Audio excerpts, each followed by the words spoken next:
는지는 모르겠는데 오늘이 이제 신명기 마지막 시간이에요.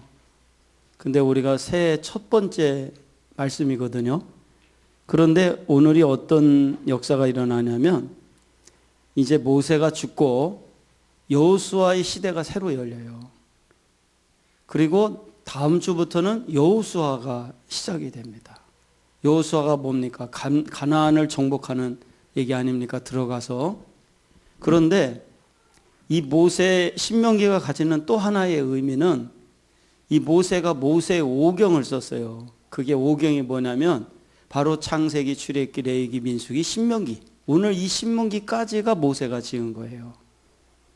그래서 이제 실질적으로 모세의 시대는 이제 끝나는 거예요. 근데 모세가 가지고 있는 상징은 율법입니다. 그러니까 이제 이 창세기, 출애굽기, 레위기, 신명기까지 해서 이렇게 민수기, 신명기까지 해서 쭉 내려오는 이 모든 5개의 이 과목이 모세가 기록한 거예요. 그리고 이제 다음 주부터 나오는 여호수아는 드디어 이제 가나안의 역사가 시작이 되는 거예요. 그래서 참 이렇게 맞추려고 한 것은 아닌데 지금까지 쭉 밀고 와서 여기까지 왔는데 하나님이 2020년을 이제 첫 번째 주일을 맞이해서 이렇게 신명기가 마지막으로 끝나고 다음 주부터는 여호수아의 시대를 열어가시는 거예요. 그런데 실질적인 것은 오늘 모세가 끝나고 여호수아가 시작이 돼요. 오늘 말씀 가운데. 그래서 오늘 말씀이 참 우리가 생각지 못하게 또 이렇게 하나님께서 끝을 내시고 시작하게 하는 말씀인지라 오늘 어떤 말씀인가 또 한번 우리가 들여다보면서 말씀을 나누고 오늘 오전에 여러분 나눠드린 자료를 다 끝낼 거예요. 이게 6페이지긴 하지만 금방 끝납니다. 그리고 오후에는 쿠바의 우리 전재덕 선교사님이 오늘 오실 거예요. 오셔서 여러분들에게 쿠바 선교에 대한 부분을 선교 보고도 하고 또 말씀을 증거할 거예요. 이분이 제가 재작년에 과테말라에서 처음 뵙고 과테말라에서 뵀나? 멕시코에서 뵌 건가? 멕시코에서 뵀구나. 멕시코 집회 갔을 때 뵙고 거기에서 아주 깊은 얘기를 많이 나눴어요. 많이 나누고 지금 실질적으로 말씀 사역을 하시는 목사님이에요. 근데 한국에 마침 나오셔서 저희 교회를 한번 방문하고 싶으시다. 그래서 오시라고 그랬어요. 그래서 오후에는 우리 쿠바 선교사님 말씀을 들을 수 있도록 하고 오늘 오전에는 이 신명기를 끝낼 수 있도록 그렇게 하겠습니다. 자, 어떤 말씀인가 사모님 봉독해 주시기 바랍니다. 신명기의 마지막 장이며 모세 오경인 창세기, 출애굽기, 레위기, 민수기, 신명기 전체의 마지막입니다. 모세의 죽음으로 출애굽 시대라는 한 시대가 마감을 하고 여호수아를 지도자로 한 새로운 출발이 시작됩니다. 1절에서 8절은 모세의 최후에 대해 언급하고 있습니다. 하나님의 명령대로 느보산에 올라 약속의 땅 가나안을 바라보는 장면과 그가 모압 땅에서 죽어 그곳에 장사되는 장면이 기록되어 있습니다. 9절에서 12절은 모세가 여호수아에게 안수하는 내용과 모세의 사역에 대한 총괄적 평가가 기록되어 있습니다. 1절에서 8절은 모세의 최후에 대해 언급합니다. 1절 모세가 모압 평지에서 느보산에 올라 여리고 맞은편 비스가 산 꼭대기에 이르매 여호와께서 길르앗 온 땅을 단까지 보이시고. 우리가 지난주에 요 영상을 봤죠. 오후 예배 때. 그래서 이제 우리가 마지막으로 느보산에 올라가서 이제 모세가 비스가 산꼭대기라는 것은 느보산에 있는 최고 높은 봉우리를 말하는 거예요. 거기까지 올라가서 이제 가나안 땅을 들어가지는 못하지만 쭉 내려다 보는 거예요. 그거를 이제 지난번에 말씀을 정리하면서 영상까지 봤죠. 예.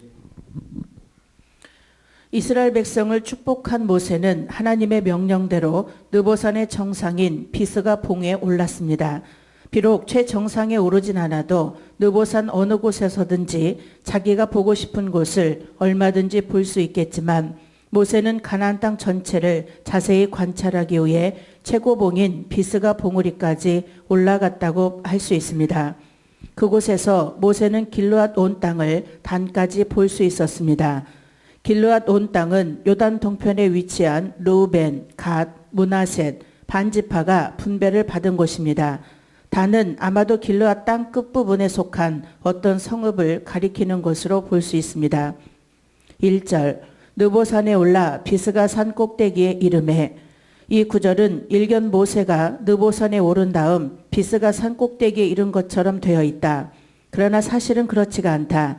느보산이나 비스가 산은 모두 아바림 산맥에 있는 고봉들이다. 한편 히브리어 성경의 원문은 느보산을 비스가 산의 꼭대기로 언급하고 있다. 따라서 모세가 느보산을 경유하여 비스가 산에 오른 것처럼 번역한 개역 성경의 번역은 합당치 않다. 영역본인 KJV는 원문에 충실하게 모세가 느보산 곧 비스가 산 꼭대기에 올랐다라고 번역하였다. 한편 이 비스가 산 정상은 가나안 땅을 조망하는 데 최적의 장소였다. 길르앗 온 땅을 단까지 보이시고.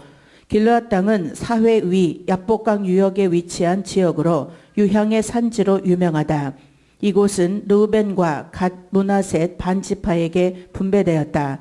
그런데 여기서 단은 정확히 어느 곳을 가리키는지 분명치 않다. 만일 이곳이 단 지파가 차지한 가나안 최북단 헤르몬산 기슭의 단을 가리킨다면 본절은 다음과 같이 이해되어야 한다. 즉 비스가산에서 헤르몬 부근의 단까지는 거리가 무려 160km 정도나 된다. 따라서 모세가 아무리 시력이 좋고 또 서 있는 곳이 높다고 할지라도 정상적으로는 그곳까지 볼 수 없었을 것이다. 그러므로 이와 같은 일은 하나님께서 기적적으로 모세에게 보여주셨기 때문에 가능한 셈이 된다. 그러나 대부분의 학자들은 여기서 가리키는 단을 헤르몬 부근의 단으로 보지 아니한다.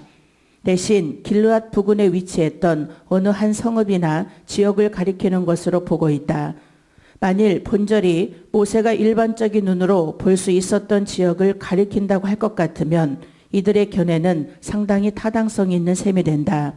그러나 모세의 임종을 맞이하여 하나님께서 모세에게 당신에게 약속에 근거한 가나안 정경을 보이고자 하셨다면 전자의 견해 역시 상당한 설득력이 있게 된다. 예. 그러니까 여기서 단이라는 것은 이제 모세가 쭉 훑어보는데 단이라는 지역까지 봤다는 거예요. 그런데 이 단이라는 지역을 학자들은 두 가지 견해를 보는데 실제로 하나님이 눈을 열어주셔서 160km나 되는 지역에 떨어져 있는 그 헐몬산 쪽에 있는 단을 보게 했던지 아니면 그 근거리에 있는 지역에 단이라는 지역이 있었을 거라는 거예요.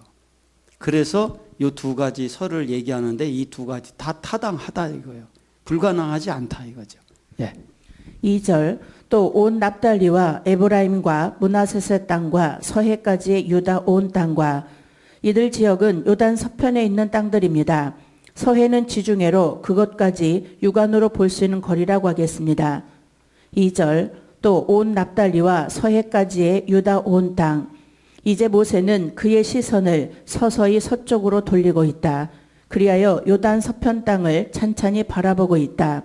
그런데 그가 바라보고 있는 땅들의 순서는 아브라함의 가나안 초기 여정과 일치한다.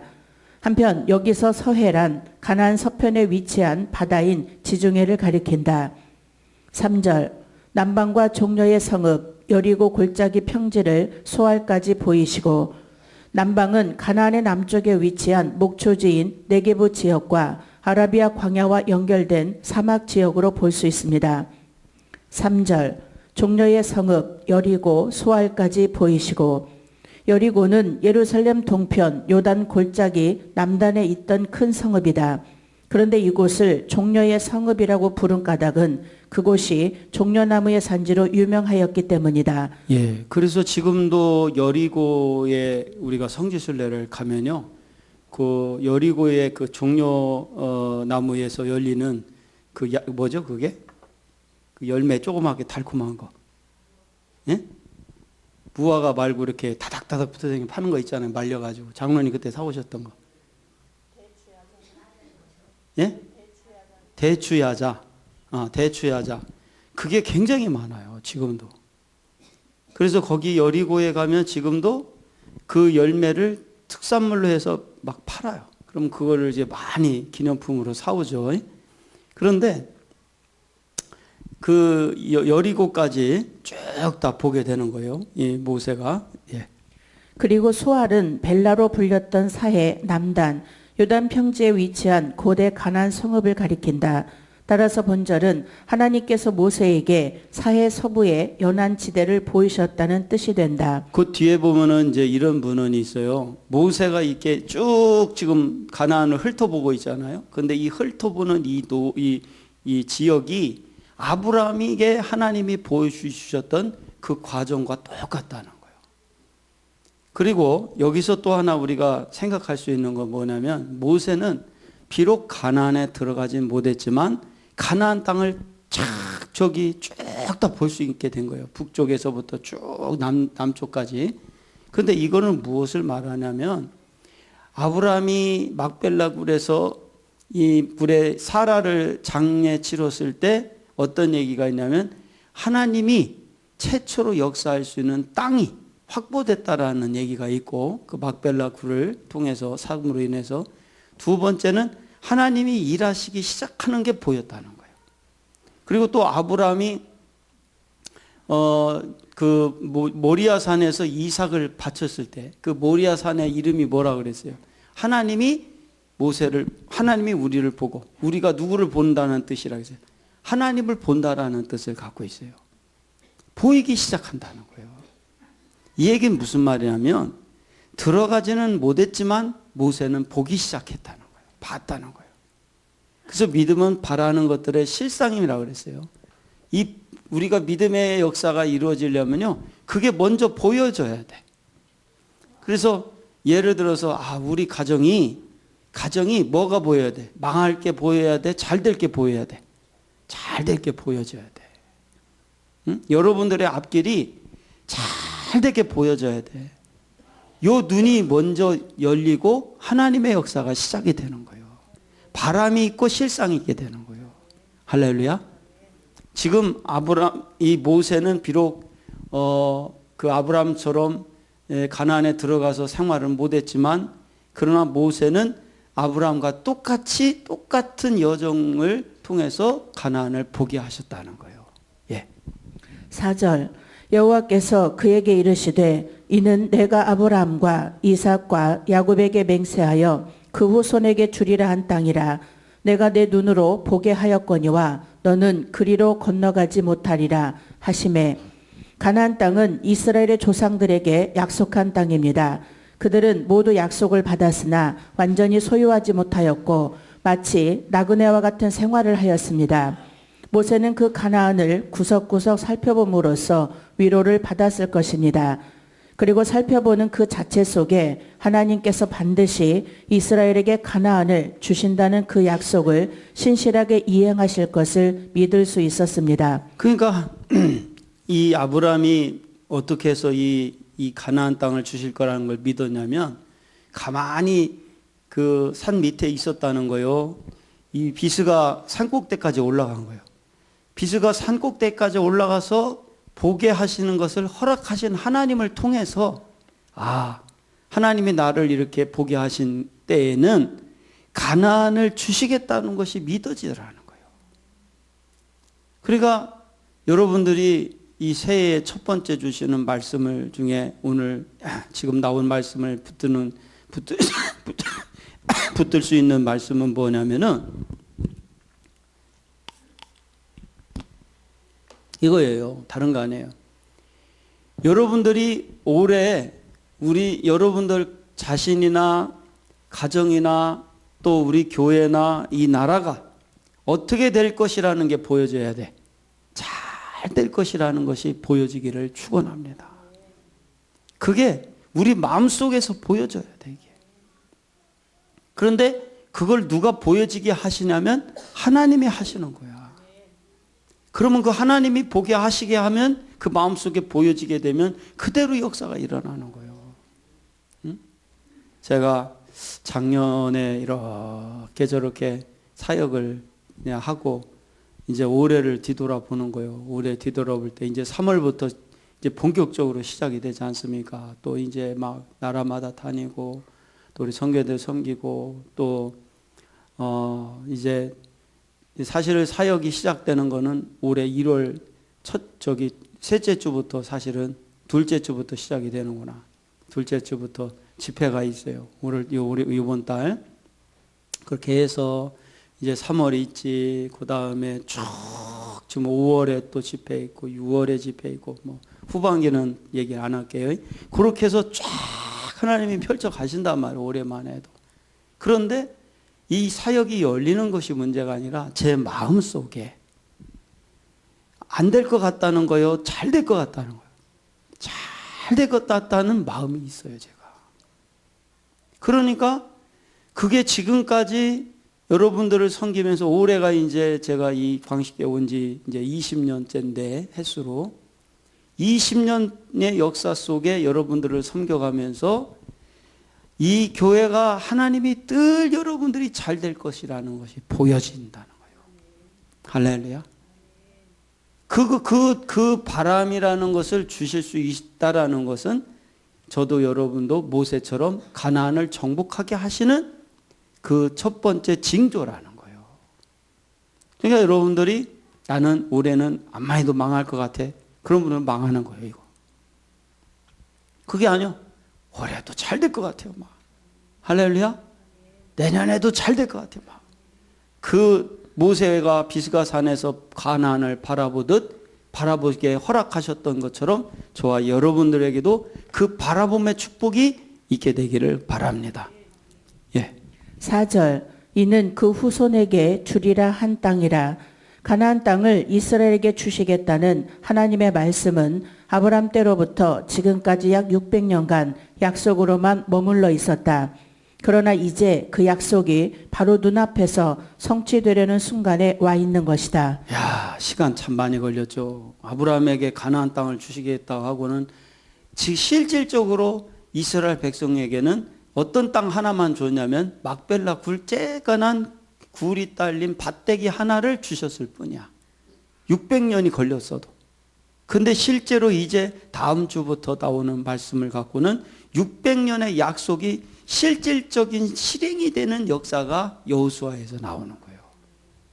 근데 그 시간이 600년이 걸렸다는 거예요.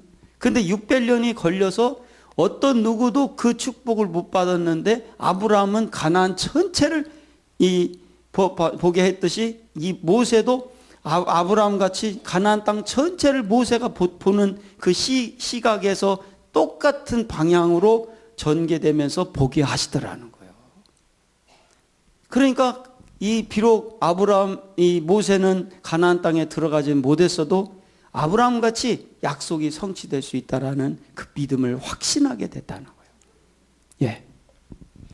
너는 그리로 건너가지 못하리라.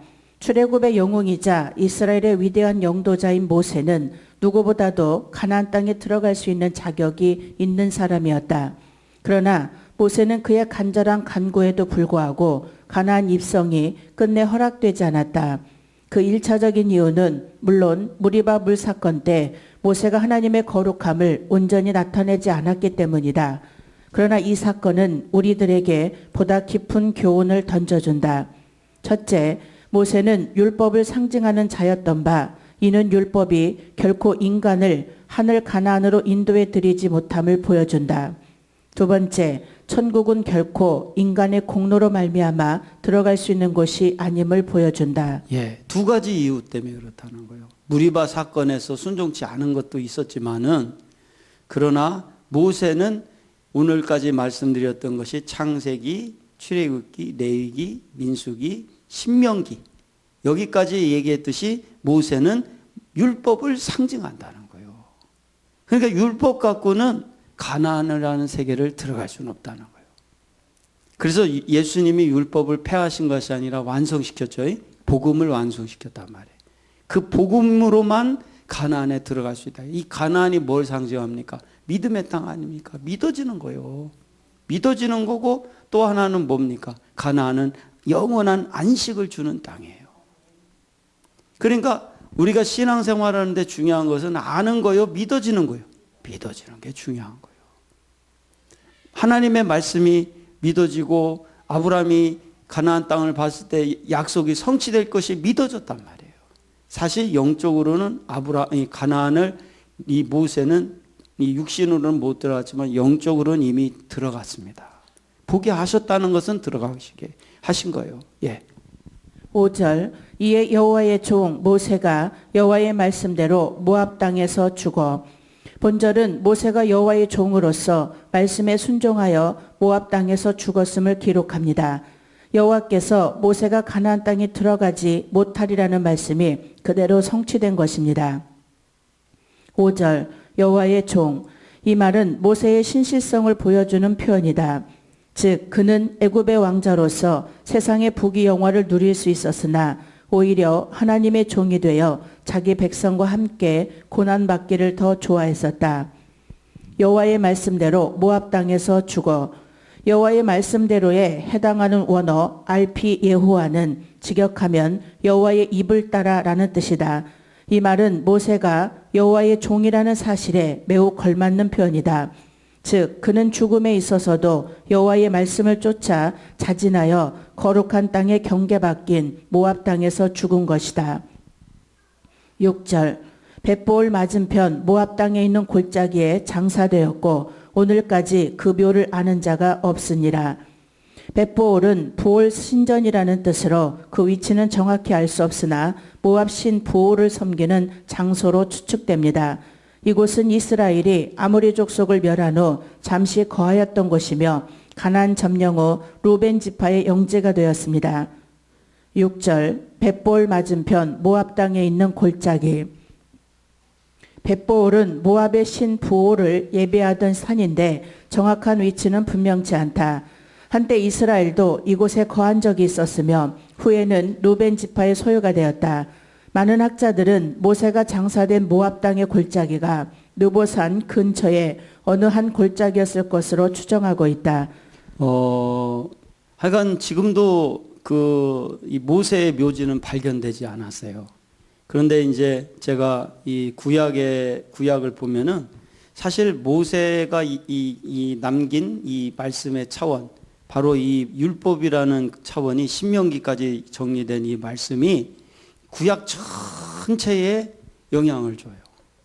그리고 구약 전체가 이 모세의 율법을 넘어가지를 못해요. 그런데 이제 신약에 와서 뭐가 달라지냐면 예수님의 이 율법을 완성시킨 이 복음의 말씀이 이제는 신약 전체를 다 영향을 주면서 지금까지 흘러오고 있어요. 율법은 내 죄를 보는 것까지는 허락했어요. 율법을 갖고는. 그래서 율법의 기능은 하나님의 말씀은 내 죄를 보게 하는 거야. 근데 예수님의 말씀이 왜 중요하냐면 예수님의 말씀은 내 죄를 보는 거로 끝나는 게 아니라 우리가 회개하고 믿어지는 세계까지 가게 나가는 거예요. 그리고 실질적인 내 삶을 정복하고 누려지게 하는 역사가 복음이라는 말씀으로 가능하단 말이에요. 그러니까 지금도 신약의 시대에 신약의 말씀을 예수님이 완성시켰는데 지금 이 시대에도 이렇게 지금 사실 어떻게 보면 시대적으로 보면 성약의 시대란 말이에요. 신약도 이제 지났고 모든 말씀이 이루어지는 시대라고 볼 수 있어요. 그런데 이렇게 하나님 말씀이 이루어져가는 이 시대에 아직도 율법에 매여서 그것도 내 죄를 보면 다행인데 다른 사람의 죄를 보고 있는 사람이 있다면 그건 저주라는 거예요. 지금은요, 하나님 말씀은 내 죄를 일단은 율법을 통해 봐야 돼. 그리고 다른 사람의 죄를 보면 안 돼. 그리고 내 죄를 보고 그 다음에 회개하고 용서하고 사랑하고 하나님 앞에 믿음으로 가기를 축원합니다. 그래서 이 말씀이 우리 삶에서 실질적으로 역사가 일어나게끔. 예. 오늘까지 그 묘를 아는 자 없으니라. 이것은 하나님께서 직접 모세를 장사하였기 때문일 것이다. 유다서 1장 9절은 이러한 사실의 근거가 된다.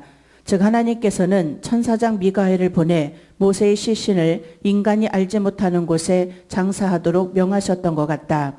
그 이유는 아마 이스라엘 백성들이 모세의 무덤을 숭배의 대상으로 삼을지도 모를 위험성 때문이었을 것이다. 한편 혹자는 모세가 엘리야와 더불어 변화산상에 나타난 사실에 의거하여 모세가 부활과 에녹과 엘리야처럼 승천했을 것으로 보기도 한다.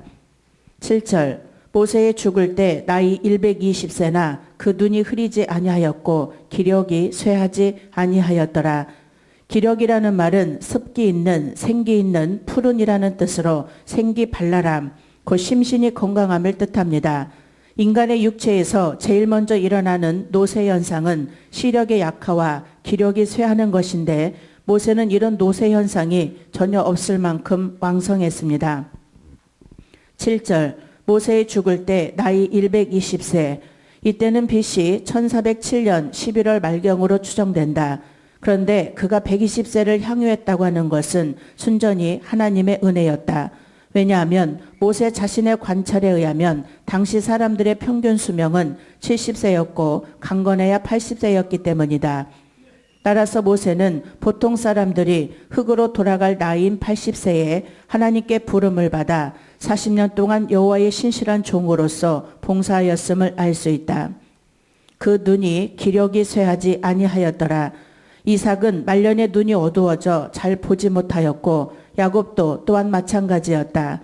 그러나 모세가 다른 사람에 비해 노익장을 과시할 수 있었던 까닭은 그가 막중한 책임을 떠맡은 이스라엘의 지도자로서 항상 하나님의 도우심을 앙망함으로 새 힘을 얻었기 때문일 것이다. 예. 그러니까 다른 사람은 이 세상을 떠나야 될 나이에 모세는 이제 그때 부름받아서 40년을 더 사셨는데 그런데도 그 기력과 눈이 쇠하지 않았다는 거예요. 그런데 그 이유가 뭐냐 했더니 하나님의 도우심을 통하여 하나님의 일을 할 때 하나님께서 그 힘을 주시더라는 거예요.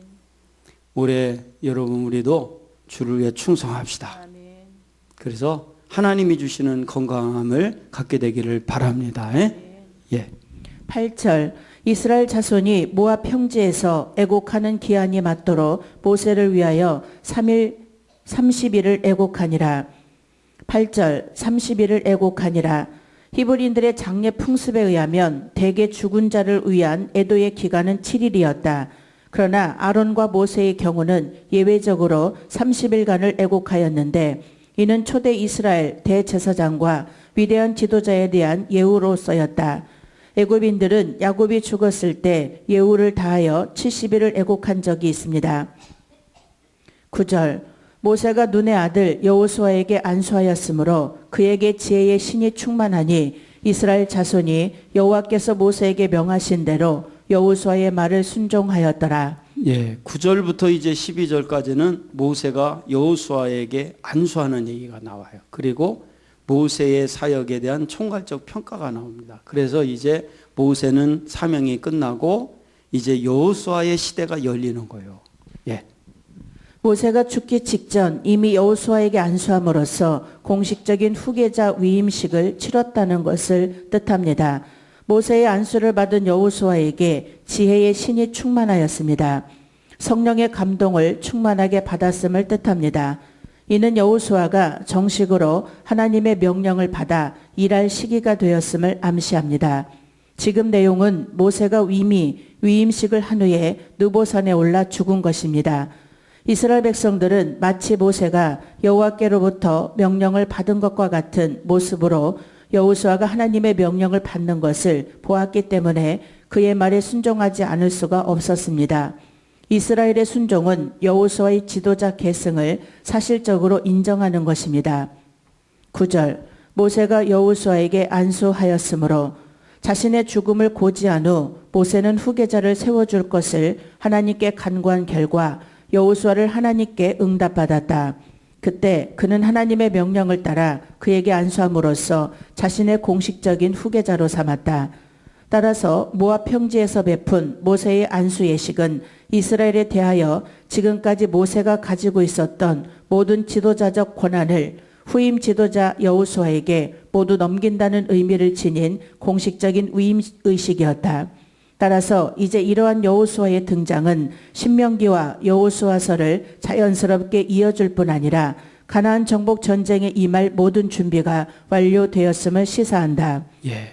이제 그래서 드디어 모세의 시대는 끝나고 여호수아의 시대가 열리더라는 거예요. 그런데 여기서 보세요. 모세가 인위적으로 후계자를 세운 것이 아니에요. 기도했더니 하나님께서 여호수아를 세우라고 얘기를 해주는 거예요. 그리고 여호수아를 세웠을 때 안수를 하자 그에게 모세에게 줬던 동일한 지혜가 누구에게 내려가냐면 여호수아에게 내려가더라는 거예요. 그럼 여기에서 우리가 볼 수 있는 것이 뭐냐면 시작도 하나님, 끝도 하나님이라는 거예요. 하나님이 하시는 거예요. 우리가 인위적으로 어떻게 할 수 있는 게 아니라는 거예요.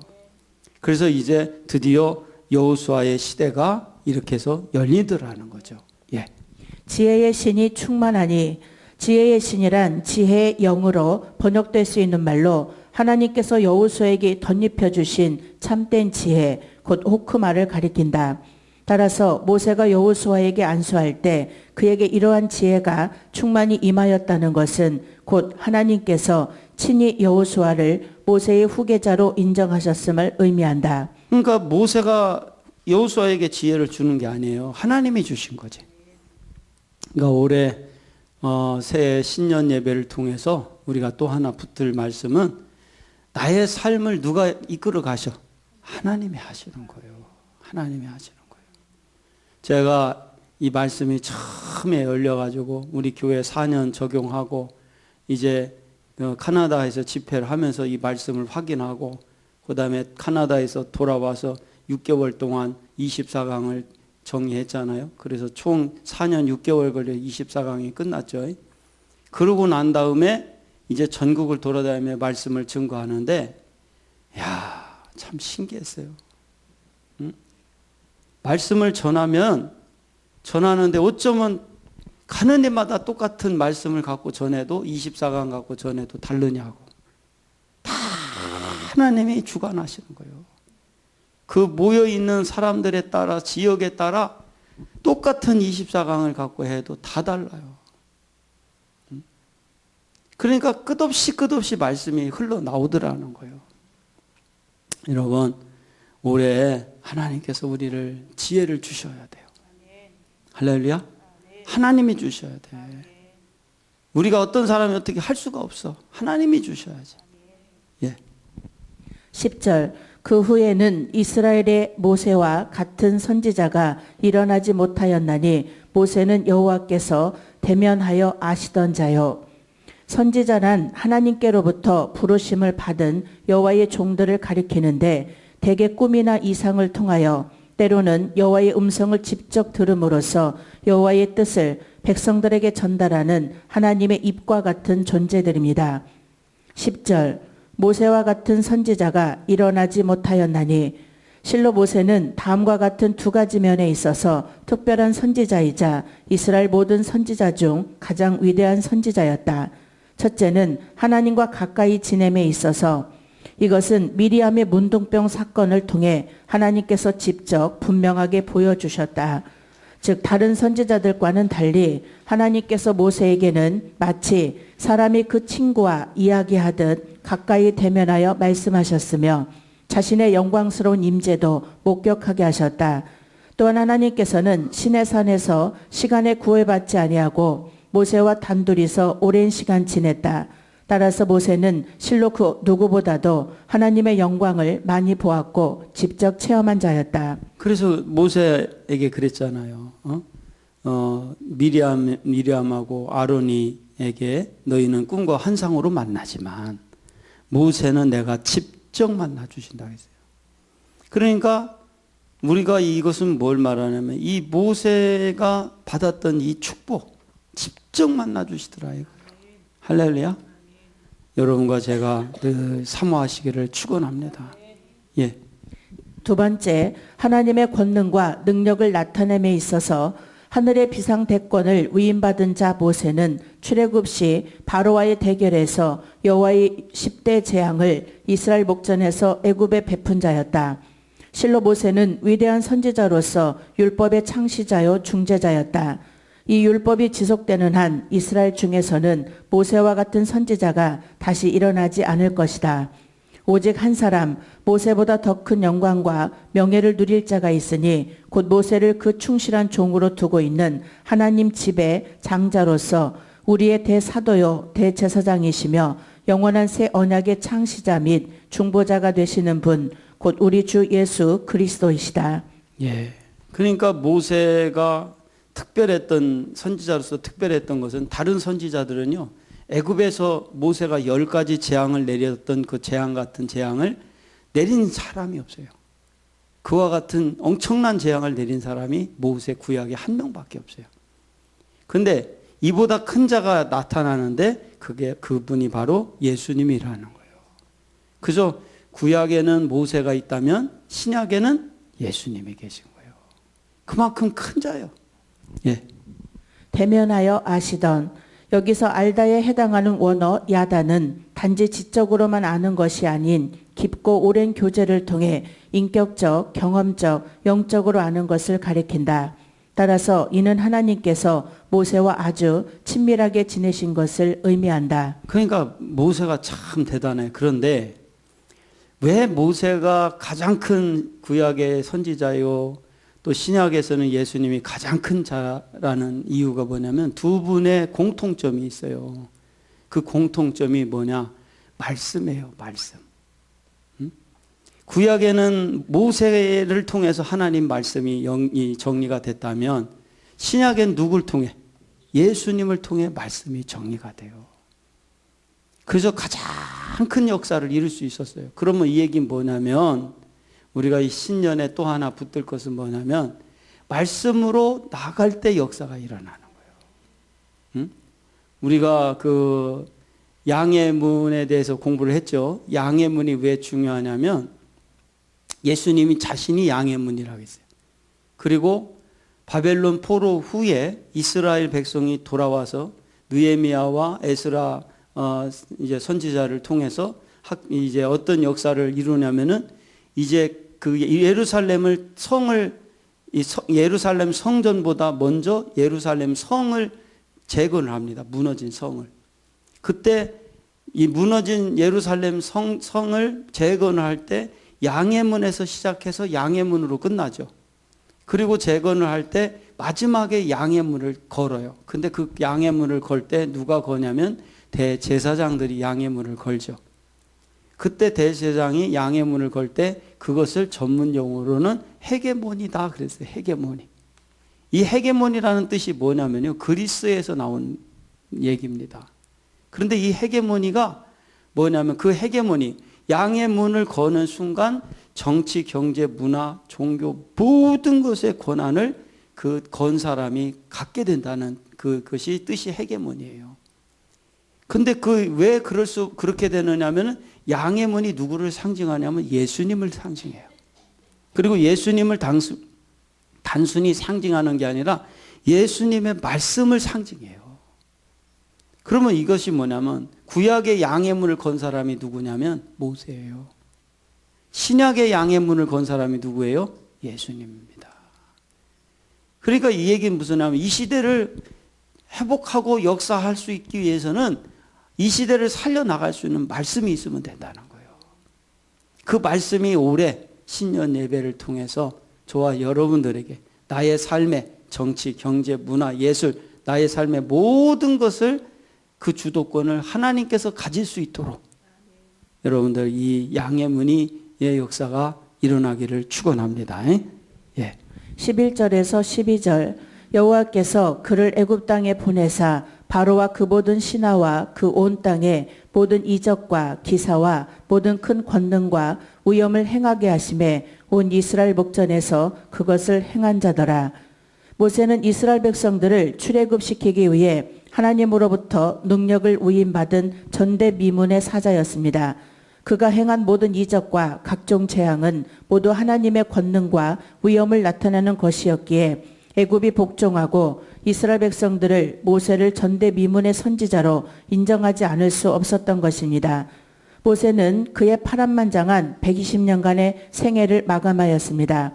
오직 한 번만을 제외하고 하나님의 명령을 거스린 적이 없었던 모세는 모든 직임을 마치고 하나님의 품에 돌아간 것입니다. 모세가 죽고 나자 백성들은 30일간을 애곡하였습니다. 모세가 왜 구약에 그렇게 위대한 지도자가 됐냐면은 다른 것 때문에 그런 게 아니에요. 순종했기 때문에 그런 거예요. 모세가 뭐 만들어지고 그래서 그랬던 게 아니에요. 모세가 처음에 쓰임 받을 때 이 광야에서 애굽으로 넘어갈 때요. 나는 못하겠다. 그걸 5번이나 얘기를 해요. 그런데 모세가 나중에는 하나님 앞에 7번 칭찬을 받아요. 잘했다고. 순종했다고. 그러니까 모세가 이처럼 하여간 하나님 앞에 순종치 못했던 자였지만은 나중에는 순종함으로 인해서 역사가 일어나는 거예요. 그럼 올해 새해에 또 하나 우리가 붙들 말씀은 뭐냐면 순종만이 하나님의 역사다 이거예요. 할렐루야. 그래, 오늘 또 내일 또 천국 가는 날까지 그냥 우리가 주관자가 되지 말고 하나님이 하라는 대로 모세처럼 순종하시기를 축원합니다. 그래서 하나님이 이끌어 가시는 거예요. 예. 이는 그의 훌륭한 지도자임을 인정하고 흠모하였기 때문입니다. 이는 백성들을 향한 헌신적인 사랑과 수고의 결과입니다. 아마도 모세는 느보산에 올라 아름다운 가나안을 바라보면서 비록 가나안에는 들어가지 못하지만 하나님께서 예비하신 영원하고 아름다운 기업을 기대하며 그의 최후를 맞이하였을 것입니다. 모세의 최후를 기술한 본 장면은 누가 기록했는지에 대한 여러 가지 의견이 있지만 모세의 후계자인 여호수아가 기록하여 첨부한 것으로 봅니다. 예. 그러니까 마지막 부분, 모세가 죽은 후의 부분은 아마 여호수아가 기록해서 이 신명기에다가 첨부했을 것이다. 이렇게 학자들이 보는 거예요. 예. 모든 이적과 기사, 큰 권능과 위엄, 하나님께서 바로와 온 애굽에 베푸셨던 각종 재앙과 이적, 그리고 놀라운 역사를 가리키는 중언법적 표현이다. 출애굽기 12장 29절에서 36절 강에 여호와의 10대 재앙을 참조하라. 예. 자, 이제 모세의 시대는 끝이 나고 여호수아의 시대가 열렸습니다. 그리고 이제 오늘 서두에서 얘기한 것처럼 드디어 모세 오경이 참 신기하게도 2020년 오늘 이제 첫 번째 새해 신년 예배에 모세 오경이 다 끝났어요. 그리고 다음 주부터는 이제는 여호수아의 시대가 열리더라 이거요. 할렐루야. 지금 우리가 여기까지 오기까지 창세기부터 시작해서 아주 줄기차게 지금 몇 년에 걸쳐서 지금 이 강해를 계속했죠. 그런데 오늘 드디어 그 강해가 이제 모세의 오경은 실질적으로 끝났다. 끝나고 이제 다음 주부터 나오는 말씀은 그 오경의 말씀을 갖고 실질적인 가나안에서 정복과 누림의 세계를 이제 나오는 얘기가 나와요. 이 얘기는 무슨 말이냐면 지금까지는 이론이었고 약속이었다면 다음 주부터는 실질적인 삶이라는 거예요. 제가 여호수아를 일찌감치 끝내놓고 이제 다음 주부터 말씀을 하려고 다시 한번 그 자료를 꺼내서 보니까 이미 다 책으로 만들어 놨어요. 그렇지만 제가 다시 여러분들에게 말씀 전할 때는 다 엎어버리고 다시 시작할 거예요. 다 엎어버리고 다시 시작하면서 이제까지 오늘까지가 이론이란 말이에요. 약속이고 다음 주부터는 이론이 아니에요. 이제 실질적인 삶입니다. 그러니까 말씀이 또 다른 차원에서 우리에게 다가올 줄로 믿습니다. 여러분도 그처럼 하여간 2020년 첫 주 귀한 시간에 하나님께서 오경을 끝내시고 오경에 이은 이제 여호수아의 시대를 여는 말씀을 오늘 주신 것을 감사드리며 여러분들 한 주간도 정말 우리가 모세 다른 거 다 잃어버려도 한 가지는 꼭 잊어버리지 말고 한 주간 살아야 돼요. 모세를 결론 내린다면 모세는 어떤 사람? 만들어진 자요, 순종자요? 순종자였다는 거예요. 만들어진 사람이 아니에요. 모세는 만들어진 사람이 아니라 끝까지 순종한 사람이에요. 순종했기 때문에 말씀을 주실 수 있었고, 순종했기 때문에 10가지 재앙을 통해 이스라엘 이끌어낼 수 있었고, 순종했기 때문에 이스라엘 백성을 가나안에 들어갈 수 있게끔 했다는 거예요. 우리도 올해 순종합시다. 기도하겠습니다.